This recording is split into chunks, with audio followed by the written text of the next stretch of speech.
UNC men's basketball is officially in trouble.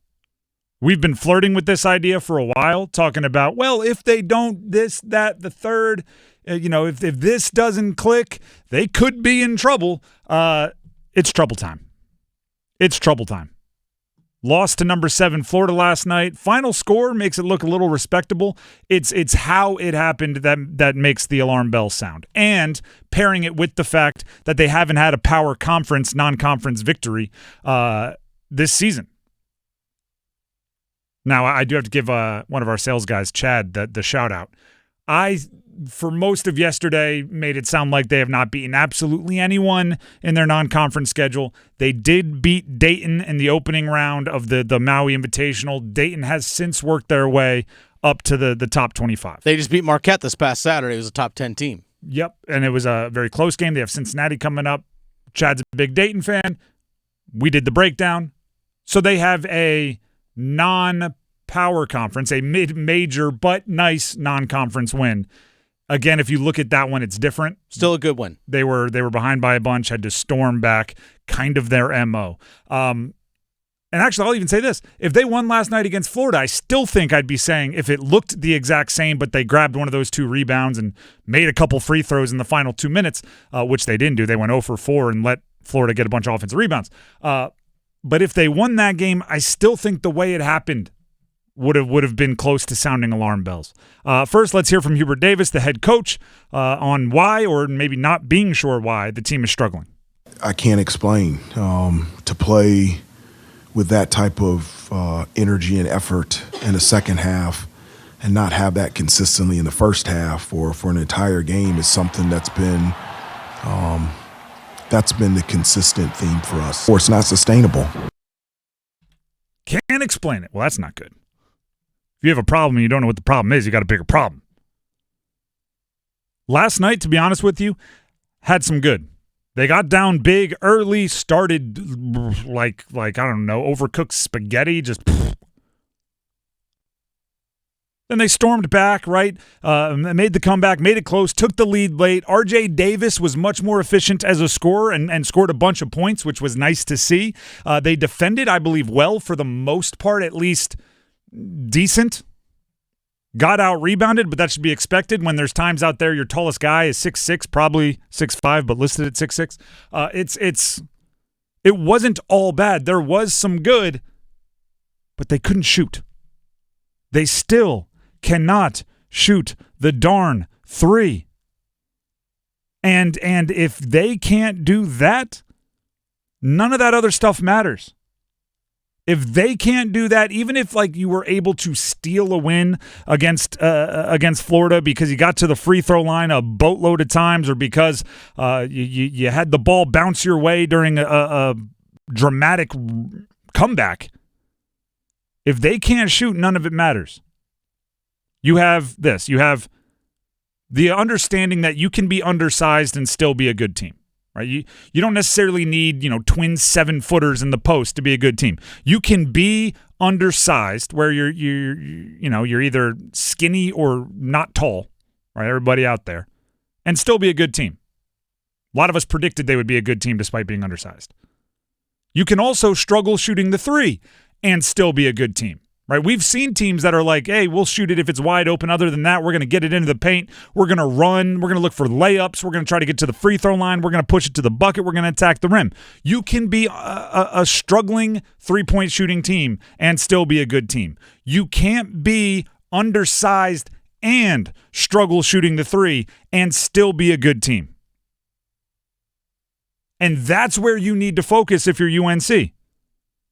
Because they didn't execute down the stretch, right? They didn't rebound when they needed to, and there were some pretty bad ones, right? If a guard just got in the way of somebody who had to run 25 feet to get a rebound, probably is a different, at least sequence of possession at the end of the game. I believe that was Elliot Cadeau. If they made free throws, it's a different sequence of events down the final moments. They didn't execute down the stretch, but it doesn't matter. Right? If you do those things, you might have won that game. But it wouldn't have been sustainable if you can't at least, I'm not asking for 42% from 3. You don't have to be a bunch of You have to have a lineup of Kyle Korver and Steph Curry and JJ Redick. Yeah. Like, you don't need that. I just need like 34%. It feels like a long time that they took a three that felt like it was going in. Every single time it's like, if it does go in, right? Oh, look at that. You want to know how bad it is? I do. RJ Davis was 3 of 11 from 3 yesterday, 27%. That boosted his season average. I mean, the team shot, 17, 18%? Yeah. 5 of 28, whatever that comes out to. Think about that. You lost a game by essentially one possession. I know the final score ended up being 6, but it was essentially one possession. And you went 5 of 28 from 3. You can do a whole lot of good. If that team doesn't shoot the ball better from 3, it's an issue. And it's funny how, like, throughout the entire beginning of this season, it's like our concern for this has grown. It started with like, wow, that's weird. RJ Davis isn't shooting well to start the season. Then it was like, you know what? I think only the freshmen are shooting at like halfway decent from 3. And then it's like, Elliot Cadeau is, he showed signs of life shooting from 3 earlier, but he's gone kind of cold. And then it became, I don't know if anyone's shooting well. And then it's, if they don't shoot well, what happens? Right? It was one step at a time. You're over a third of the way through the season. Now you're 11 games, or you're almost exactly a third of the way of the season. You're 11 games into what I think was a 34, if I counted correctly a couple weeks ago, 34-game regular season. You're like right there at a third of the way. And there's really no signs of changing. And here's the kicker. Here's why the alarm is sounding. They're not necessarily bad shots, right? It's not like every shot is a fadeaway with the hand in your face, right? Like an RJ Davis off a dribble screen pull-up. Well, you're RJ Davis. You're the defending ACC Player of the Year. You knock down those shots. Seth Trimble isn't taking super high degree of difficulty threes. If he's taking the 3, it's because there's a kick out, he caught it, and he has the time and space to launch. And they're just not going in. They're just not going in. It's not one game, right? It's not a tiny sample size.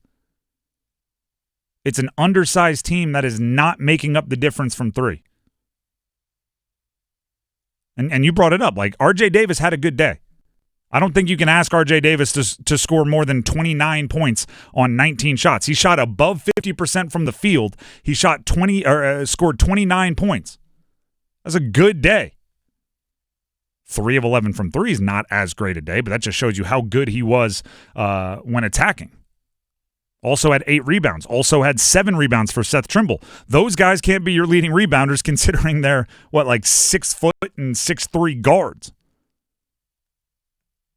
There's a lot to worry about here. Hubert Davis has to start trying some solutions.